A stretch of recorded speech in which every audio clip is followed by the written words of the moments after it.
Hello' friends, আপোনালোক সকলো ঠিকে আছে আৰু আমিও আপোনালোকৰ লগত ঠিকে আছোঁ।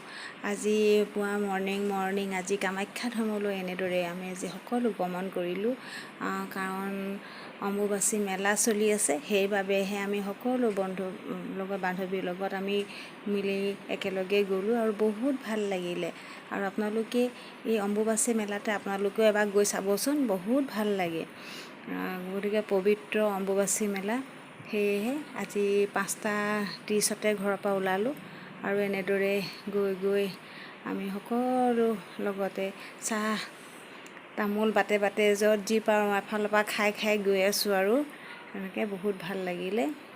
আৰু সকলো বান্ধৱী লগ পাইছোঁ আৰু বহুত ফূৰ্তি হাঁহি ধেমালিৰে সময়খিনি পাৰ হ'ল। প্ৰায় 1.5 ঘণ্টা 2 ঘণ্টামান আমি সময় খোজকাঢ়িলোঁ আৰু এনেদৰে গৈ মেখেলা উজোৱা পথ পালোঁ আৰু খন্তেক পিছতে আমি আৰু মন্দিৰ ভাগত উপস্থিত হ'লোঁহি। আহি এনেদৰে বহুত ভাল লাগে একচুৱেলি লগৰ লগত গ'লে, আৰু আপোনালোকেও আহিব নিশ্চয়। ভিডিঅ'টো ইমানতে সামৰণি মাৰিলোঁ।